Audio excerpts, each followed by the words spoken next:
ನಮಸ್ಕಾರ, BM ಟಿವಿಗೆ ಸ್ವಾಗತ. ನಾನು ಭಾಸ್ಕರ್ ಎಂ.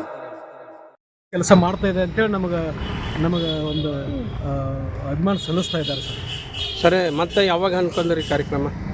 ನಾವು 15 ದಿವಸಕ್ಕೊಂದು 1ನೇ ತಾರೀಕು ನಿನ್ನೆ ರಂಜಾನ್ ಹಬ್ಬ ಅವೆಲ್ಲ ಇದ್ದು ಅಂತೇಳಿ ನಾವು ಇವತ್ತು 2ನೇ ತಾರೀಕು ಇಟ್ಕೊಂಡು ಪ್ರತಿ ತಿಂಗಳಿಗೆ 1ನೇ ತಾರೀಕು ಇಲ್ಲ 15ನೇ ತಾರೀಕು ತಿಂಗಳದಾಗ 2 ಸಾರಿ ನಾವು ಎಲ್ಲರನ್ನೂ ಜಾಗೃತಿಗೊಳಿಸೋ ಕೆಲಸ ಮಾಡ್ತಾಯಿದ್ವಿ. ನಮ್ಮ ಸಂಘಟನೆಯೊಳಗೆ ಯಾರು ಪ್ರಾಮಾಣಿಕವಾಗಿ ನಿಸ್ವಾರ್ಥ ಸೇವೆ ಸಲ್ಲಿಸ್ತೀವಿ ಅಂತೇಳಿ ಯಾರು ಸ್ವಾಭಿಮಾನಿಗಳಾಗಿ ಯಾರು ಬರಬೇಕಂತೇಳಿ ನಮ್ಮ ಸಂಘಟನೆಯೊಳಗೆ ಯಾರು ಸಂತೋಷದಿಂದ ಬಂದು ಯಾರು ಜಾಯ್ನ್ ಆಗ್ತಾರೆ ಅವರಿಗೆಲ್ಲ ನೇಮಕಾತಿ ಕೊಡ್ತಾಯಿದ್ವಿ. ಯಾಕಂದರೆ ಒಳ್ಳೆಯ ಸಮಾಜ ನಿರ್ಮಾಣ ಆಗಬೇಕಾದ್ರೆ ನಮ್ಮ ಒಬ್ಬರಲ್ಲಿ ಸಾಧ್ಯ ಇಲ್ಲ. ಇಡೀ ಎಲ್ಲ ಸಮುದಾಯದ ನಾಗರಿಕರಲ್ಲಿ ಮನೆಗೆ ಒಬ್ಬರು ಇಬ್ಬರು ಅಟ್ಲೀಸ್ಟ್ ಒಂದು ಒಳ್ಳೆತನ ಬಯಸೋರು ಬರಲೇಬೇಕಾಗಿದೆ. ಆ ನಿಟ್ಟಿನಲ್ಲಿ ಹಂಗೆ ಬರ್ತಾ ಇದ್ದಾರೆ. ನಾವು ಒಂದು ಗ್ರಾಮ ಘಟಕದ ಒಬ್ಬ ಒಳ್ಳೆಯ ಅಧ್ಯಕ್ಷನ ಆಯ್ಕೆ ಮಾಡ್ಕೊಂಡ್ರೆ ಅವ 15-20 ಮಂದಿ ಎಲ್ಲ ಸಮುದಾಯದವರು 15ರಿಂದ 20 ಜನ ಇರ್ತಾರೆ ಒಂದು ಗ್ರಾಮದಲ್ಲಿ. ಎಲ್ಲ ಸಮುದಾಯದೊಳಗೆ ಮಹಿಳಾ ತಾಯಂದರಿಗೆ, ಆಮೇಲೆ ಒಬ್ಬರು ಪುರುಷರ ಇಬ್ಬರೇ, ಒಬ್ಬ ಹಿರಿಯ ನಾಗರಿಕರು ಒಬ್ಬರು ತೋರಿ, ಯುವ ಜನಾಂಗ ಒಬ್ಬರು ತೋರಿ, ಕೆಲ ಯುವ ಘಟಕದ ಮಹಿಳಾ ಅಧ್ಯಕ್ಷ ಒಬ್ಬರು ಮಾಡಿರಿ, ಒಬ್ಬ ಹಿರಿಯ ನಾಗರಿಕ ಒಬ್ಬ ಅಧ್ಯಕ್ಷರು ಮಾಡಿಕೊಡ್ರಿ. ನಿಮ್ಮ ಊರು ಸುಧಾರಣೆಗೆ ನೀವೇ ತಯಾರಾಗ್ರಿ. ಅದಕ್ಕೆ ನಾವು ನಿಮಗೆ ಜಿಲ್ಲಾ ಘಟಕದ ವತಿಯಿಂದ ಸಾಕಷ್ಟು ನಿಮಗೆ ಸಪೋರ್ಟ್ ಮಾಡ್ತೀವಿ ಅಂತೇಳಿ ಆ ಒಂದು ಜಾಗೃತಿ ಮೂಡಿಸುವಂಥ ಕೆಲಸ ಮಾಡ್ತಾಯಿದ್ದೀವಿ ಸರ್ ನಮ್ಮ ಸಂಘಟನೆ. ಸರ್, ತಾಲೂಕದಲ್ಲಿ ಎಷ್ಟು ಮೆಂಬರ್ ಮಾಡಿದ್ದಾರೆ ಈಗ? ಇವತ್ತು ತಾಲೂಕು ಘಟಕ ಬಬಲೇಶ್ವರ ತಾಲೂಕಾ ಅಧ್ಯಕ್ಷರ ಅಂತ ಇವರು ಮಲ್ಲಯ್ಯ ಹಿರೇಮಠ ಅವರು, ಆಮೇಲೆ ಇವರು ನಿಮ್ಮ ಪ್ರಧಾನ ಕಾರ್ಯದರ್ಶಿ ಬಬಲೇಶ್ವರ ಪ್ರಧಾನ ಕಾರ್ಯದರ್ಶಿ ಅವರು, ಇವರು ಮಹಿಳಾ ಸಾಧಕಿಯವರು. ಹಿಂಗೊಂದು ಒಳ್ಳೆಯ ಕೆಲಸ ಇವರು ನಿರಂತರ ಮಾಡ್ತಾ ಇದ್ದಾರೆ. ಅವರು ಎಲ್ಲ ಸಂಘಟನೆಗಳು ಬರೀ ತಮ್ಮ ಸ್ವಾರ್ಥದ ಸಂಘಟನೆಗಳಾಗಿ ಎಲ್ಲ ಸಂಘಟನೆ ಹಂಗದಾರೆ ಹಿಂಗೆ ಎಷ್ಟೋ ಮಂದಿ ತಿಳ್ಕೊತಿದ್ರು. ಈಗ ಏನೈತಿ ನಾವು ಇಲ್ಲ, ಈ ಸಂಘಟನೆ ಒಂದು ಭಾಳ ಪ್ರಾಮಾಣಿಕವಾಗಿ ಕೆಲಸ ಮಾಡ್ತಾಯಿದೆ ಅಂತೇಳಿ ಜನರಿಗೆ ಸ್ವಲ್ಪ ಎಲ್ಲ ಭರವಸೆ ಬರ್ತಾಯಿದೆ. ನಾವೇನು ಇವತ್ತೆಲ್ಲ ನಾಳೆ ಮತ್ತು 10-15 ಪೇಪರ್ನಲ್ಲೆಲ್ಲ ಬರ್ತವೆ. ಹಿಂಗೆ ನಾವು ಒಂದು ಒಳ್ಳೆ ಕೆಲಸ ಮಾಡ್ತಾಯಿದ್ದೀವಿ ಅಂತೇಳಿ ಮೊದಲು ನ್ಯೂಸ್ ಮಾಧ್ಯಮದವರು ನಮಗೆ ಕೇರ್ಲೆಸ್ ಮಾಡ್ತಿದ್ರು. ಈಗ ಇಲ್ಲ, ಇಂಥ ಸಮಾಜದಾಗ ಒಳ್ಳೆಯ ಸಂಘಟನೆ ಬೇಕಾಗ್ಯದ, ಸ್ವಾಭಿಮಾನ ಮೂಡಿಸುವಂಥ ಸಂಘಟನೆಗಳು ಬೇಕಾಗ್ಯಾವ ಅಂಥೇಳಿ ಎಲ್ಲರೂ ನಮಗೆ ಮಾಧ್ಯಮ ಮಿತ್ರರು ಎಲ್ಲರೂ ನಮಗೆ ಸಪೋರ್ಟ್ ಮಾಡ್ತಾಯಿದ್ದಾರೆ. ತಾವು ಕೂಡ ನಮಗೆ ಸಪೋರ್ಟ್ ಮಾಡ್ತಾಯಿದ್ರಿ. ತಮ್ಮ ಮಾಧ್ಯಮ ಮಿತ್ರ ಎಲ್ಲರಿಗೂ ನಾನು ತುಂಬ ಹೃದಯದ ಧನ್ಯವಾದಗಳು ಸಲ್ಲಿಸ್ತೇನೆ. ಸರ್, ಆಫೀಸಲ್ಲಿ ಮಾಡಿದರೆ ತಾವು? ನಮ್ಮದು ಕೀರ್ತಿನಗರ RTO ಆಫೀಸ್ ಮುಂದೆ ಕೀರ್ತಿನಗರ. ನಾ ವಿದ್ಯುತ್ ಗುತ್ತಿಗೆದಾರ ಇದ್ದೀನಿ. ನಮ್ಮ ಗುತ್ತಿಗೆದಾರ ಕಚೇರಿನೇ ನಾನು ನಮ್ಮ ಸಂಘಟನೆಗೆ ಇರಲಿ ಅಂತೇಳಿ ನಾನು ಒಂದು ಒಳ್ಳೆಯ ಸಮಾಜ ನಿರ್ಮಾಣ ಸಲುವಾಗಿ ನಮ್ಮ ಕಚೇರಿನೇ ನಾವು ಜಿಲ್ಲಾ ಘಟಕನೂ ಮಾಡ್ಕೊಂಡಿವಿ. ಪ್ಲಸ್ ನಾನು ವಿದ್ಯುತ್ ಗುತ್ತಿಗೆದಾರ ಇರೋದ್ರಿಂದ ನಾನು ಎಲ್ಲ ಕಮಿಷನ್ ಏಜೆಂಟ್ ದಲ್ಲಾಳಿ ಗುಲಾಮ್ಗೆ ಆಗಬೇಕಾಗಿತ್ತು ಕರೆ. ಆದರೆ ನನ್ನ ಮನಸ್ಸು ಒಪ್ಪಲತ್ತಿಲ್ಲ. ನಾವೊಬ್ಬರು ಪ್ರಾಮಾಣಿಕ ಗುತ್ತಿಗೆದಾರ ಆಗಬೇಕು. ನಾನು ದೇಶದ ಆಸ್ತಿ ಪ್ರಾಮಾಣಿಕವಾಗಿ ಉಳಿಸುವಂಥ ಕೆಲಸ ಮಾಡುವಂಥ ಗುತ್ತಿಗೆದಾರ ಆಗಬೇಕು. ನಾವು ಭ್ರಷ್ಟಾಚಾರಿಗಳಾಗೋದು, ಅವರು ಗುಲಾಮರಾಗೋದು, ಆಗಿ ನಾವು ಅಂಥ ಕೆಲಸ ಮಾಡೋದು ಆಗಬಾರ್ದು.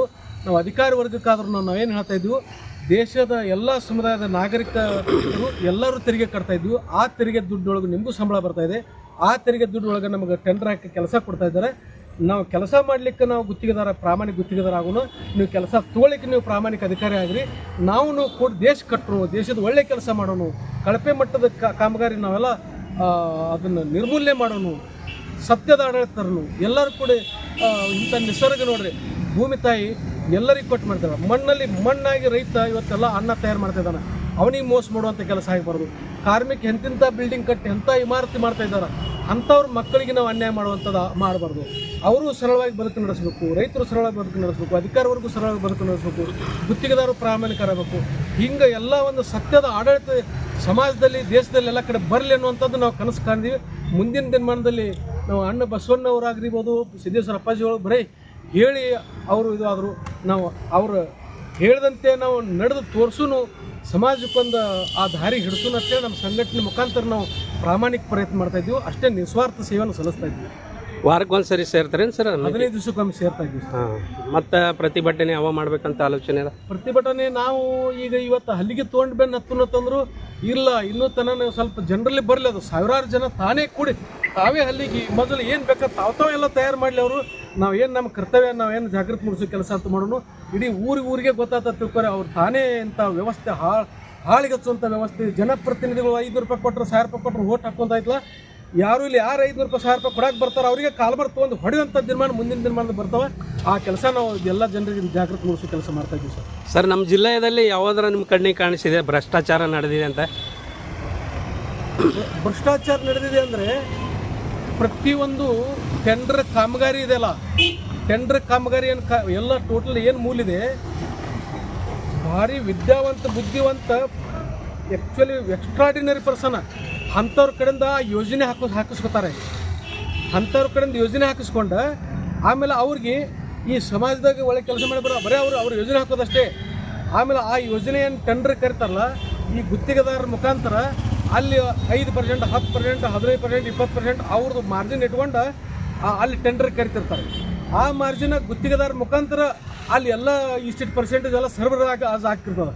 ಆಮೇಲೆ ಅದು ಈ ಕೆಲಸ ಮಾಡ್ಲಿಕ್ಕೆ ಏನು ಬರ್ತಿರ್ತಾರಲ್ಲ ಇಲ್ಲಿ ಆಫೀಸರ್ ಎಲ್ಲ, ಇವೆಲ್ಲ ಕಳಪೆ ಕಾಮಗಾರಿ ಮಾಡುವಂಥ ಏನು ದುಡ್ಡು ಲಂಚ ಕೊಟ್ಟು ನೌಕರಿ ಸೇರಿರ್ತಾರಲ್ಲ, ಅಂಥವ್ರು ಎಲ್ಲ ಅಂಥ ಅಧಿಕಾರಿಗಳ ಕಡೆಯಿಂದ ಇಲ್ಲಿ ಅಧಿಕಾರಿ ಮಾಡ್ಕೊಂಡ್ಬಿಟ್ಟಿರ್ತಾರೆ. ಅಂಥವ್ರು ಮಾತ್ರ ಇಲ್ಲಿ ಕೆಲಸ ತಗೊಳ್ಳುವಂಥ ಅಧಿಕಾರಿ ಆಗಿರ್ತಾರಲ್ಲ, ಭ್ರಷ್ಟ್ರೆ ದುಷ್ಟ್ರೆ ಇವರು ಇರಲಿಲ್ಲ. ಮತ್ತು ಒಳ್ಳೆ ಕೆಲಸ ಮಾಡೋನು ಇಲ್ಲಿ ಹಿಡಿದಿಲ್ಲ. ಅವ್ರು ಎಲ್ಲರೂ ಏನು ಯಾರು ಸಂಪರ್ಕ ಇರೋದಿಲ್ಲ, ಅಂಥ ಒಂದು ಅವ್ರಿಗೆ ಪಗಾರ ಸಿಗ್ತಿರ್ತದ, ಅದ್ರ ಮೂಲಿ ಗುಂಪು ಮಾಡಿಬಿಟ್ಟಿರ್ತಾರೆ ಅಂಥವ್ರು. ಅಂಥ ವ್ಯವಸ್ಥೆ ಹೋಗಬೇಕು, ಸತ್ಯತನನೇ ಬರಬೇಕಾಗ್ಯದ ನಮ್ಮ ದೇಶದಲ್ಲಿ. ಅಂಥ ಒಂದು ಒಳ್ಳೆ ಆಡಳಿತ ಇವತ್ತು ನಾವು ನಿರೀಕ್ಷೆಯಲ್ಲಿದ್ದೀವಿ. ಬರೀ ಸಂಸ್ಕೃತಿ ನಾಯಕ ಬಸವಣ್ಣವ್ರನ್ನ ಬರೀ ಸಂಸ್ಕೃತಿ ನಾಯಕರನ್ನಾಗಿ ಮಾಡೋದು ಅಷ್ಟೇ ಅಲ್ಲ, ಅವರ ಆಚಾರ ವಿಚಾರಗಳನ್ನು ನಮ್ಮ ಆಡಳಿತದಲ್ಲಿ ತರಬೇಕು ಅನ್ನೋಂಥದ್ದು ನಮ್ಮ ವಾದ ಇದೆ. ತಮ್ಮ ಹೆಸರು ಸರ್? ನಮ್ಮ ಹೆಸರು ಜಗದೇವ್ ಸೂರ್ವಶಿ, ಜಿಲ್ಲಾ ಅಧ್ಯಕ್ಷ, ಕರ್ನಾಟಕ ರಕ್ಷಣಾ ವೇದಿಕೆ ಸ್ವಾಭಿಮಾನಿ ಬನ, ಜಿಲ್ಲಾ ಘಟಕ Vijayapura. Thank you sir. BM TV ಮತ್ತು KD ನ್ಯೂಸ್ಗೆ ನೀವು ಭೇಟಿ ಕೊಟ್ಟಿದ್ದೀವಿ, ನಮಗೆ ಧನ್ಯವಾದಗಳು ಸಲ್ಲಿಸ್ತೀನಿ.